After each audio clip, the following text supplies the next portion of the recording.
नमस्कार, मैं राम कुमार शर्मा एडवोकेट मेरठ से।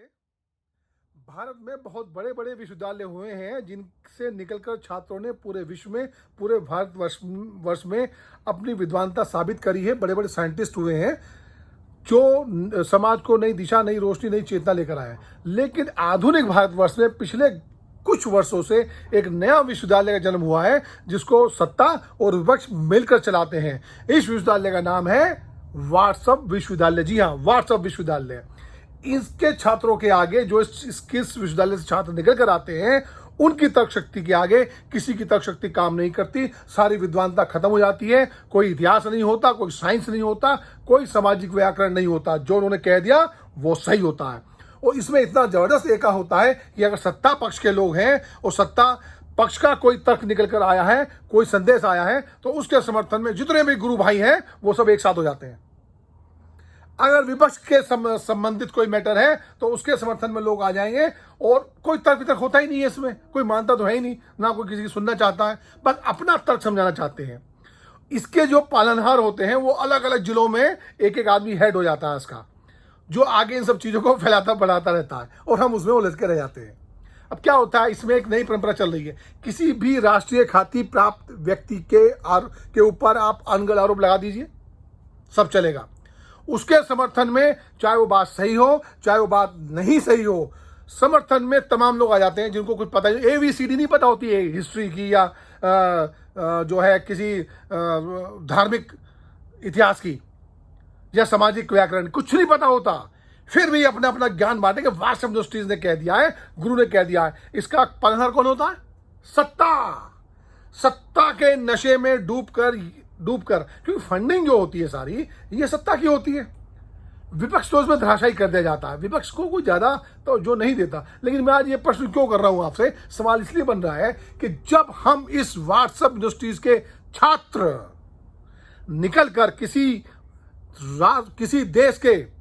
देश के किसी भी नेता के ऊपर अनगढ़ आरोप लगाते हैं, चाहे वो मोदी जी हो, चाहे वो अमित शाह जी हो, चाहे वो महात्मा गांधी हो, चाहे वो नेहरू हो, चाहे वो इंदिरा गांधी हो, राजीव गांधी हो या राहुल गांधी हो, सोनिया गांधी हो, उनकी मान प्रतिष्ठा धूमिल करते हैं और अनगढ़ आरोप लगाकर, तब ये सवाल उत्पन्न होता है। आप उनकी पूरी सिस्टम को खराब कर देते हैं और आपसे कोई पूछेगा नहीं, क्योंकि आप व्हाट्सएप यूनिवर्सिटी के साथ छात्र हैं।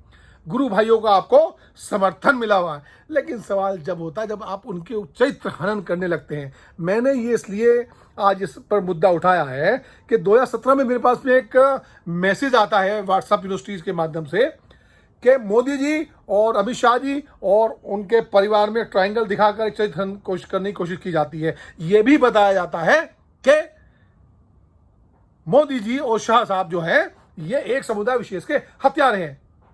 और ये सब फैक्ट फाइंडिंग करके बताया जाता है, ऐसे नहीं, डेट वाइज फैक्ट फाइंडिंग करके बताई जाती है सब बातें। आप किसी के खिलाफ कुछ भी आरोप लगा देंगे, कुछ नहीं बोलेगा कोई। भाई क्यों भाई? मैंने इसके संदर्भ में आवाज उठाई, मैंने भाजपा के तमाम नेताओं से यहां पे बात करी कि भाई प्रधानमंत्री के ऊपर इस प्रकार के आरोप लगाए जा रहे हैं, बहुत ही बेहद अशोभनीय, निंदनीय, और इसकी मैं खुल के बता नहीं सकता, इतने चीप आरोप थे वो। कोई सामने नहीं आया। इवन के सब लोगों ने मोबाइल ही बंद कर लिए थे जब मैंने मुद्दा उठाया था।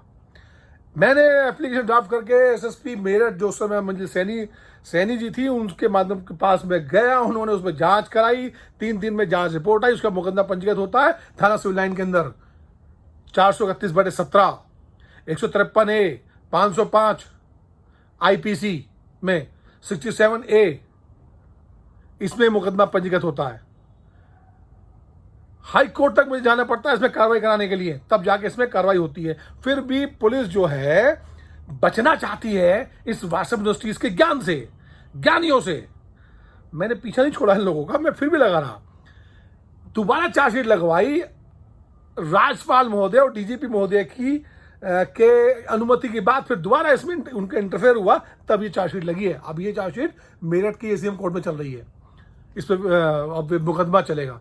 मैं इसलिए बता रहा हूं कि आप भी कोई भी ऐसे मैसेज ना भेजें, ना प्रसारित करें जिनके बारे में आपको बहुत ज्यादा ज्ञान प्राप्त ना हो, कोई जानकारी ना हो, क्योंकि भेजने वाला और उसको आगे भेजने वाला दोनों एक समान अपराध के अपराधी बनते हैं, अपराध के अपराधी भागीदार हो जाते हैं। देखिए क्या प्रश्न चल रहा है, व्हाट्सएप इंडस्ट्रीज में कुछ भी बोलो वो सब सही है। पहले ये कहा जाता रहा कि महात्मा गांधी के बारे में भी आपने बहुत सारी बातें सुनी होंगी, नेहरू की बातें सुनते ही रहते हो, है ना, राहुल गांधी की बात सुनते ही रहते हो। सोनिया गांधी, उसको वेटर्स तक बताया गया कि इटली के किसी बार में वो वेटर्स का काम करती थी। वेटर्स का काम करना गुनाह है क्या? चाय बेचना गुनाह है क्या? भारत के प्रधानमंत्री जो वर्तमान में प्रधानमंत्री हैं, ये भी तो चाय बेच के प्रधानमंत्री बने हैं। ये गुनाह कर दिया उन्होंने? एक चाय वाला गुनाहगार है? नहीं है ना। सवाल बनता है ना। उस इटली की महिला ने, जिसको आज विभिन्न विभिन्न नामों से व्हाट्सएप इंडस्ट्री का एक और पहले इंडस्ट्री चलती है, गोदी मीडिया का जो ज्ञान है वो ही बड़ा भयंकर ज्ञान होता है ना, उसका तो कोई जवाब ही नहीं है। उसको फिर किसी दिन बात करेंगे। ये लोग उसको, इटली की महिला सोनिया गांधी भारत में आके भारतीय परंपरा के अनुसार शादी करती है, भारतीय परंपरा को ग्रहण करती है, वेशभूषा को ग्रहण करती है, और जब उसको मौका मिला सत्ता में जाने का, सत्ता ग्रहण करने का, उसने मना कर दिया। आप ऐसी महिला को आज तक ग्रहण नहीं कर पा रहे हैं व्हाट्सएप इंडस्ट्री के ज्ञान से, क्योंकि व्हाट्सएप इंडस्ट्री के जो पालनहार हैं वो आपको ज्ञान देते रहते हैं। इसका ऐसे ऐसे विरोध कीजिए। भाई क्यों कर रहे हो ऐसा? रोकिए इसको, गलत हो रहा है, ये गलत परंपरा डाल रहे हैं आप लोग, बहुत गलत परंपरा है भाई। आप इस प्रकार की परंपरा कैसे डाल सकते हैं? किसी पे कुछ भी आरोप लगाएगा और कोई बोलेगा नहीं। आप सत्ता पक्ष के हैं तो आपके पक्ष का मैसेज आ गया, फ्लैश करेंगे, विपक्ष के हैं तो उस पर आपत्ति करेंगे, मजे लेंगे? नहीं, दोनों ही स्थिति में मजे नहीं लेने चाहिए। इस प्रकार के मैसेजेस और इस प्रकार के षड्यंत्र, इस प्रकार की व्हाट्सएप इंडस्ट्री के ज्ञान को बंद कीजिए, वरना मुकदमा दर्ज होगा, जेल जाएंगे, कोई ना कोई कर देगा। मेरे जैसे और भी लोग होंगे, कर सकते हैं, आप भी कर सकते हैं, आपको भी करना चाहिए। सवाल बनता है।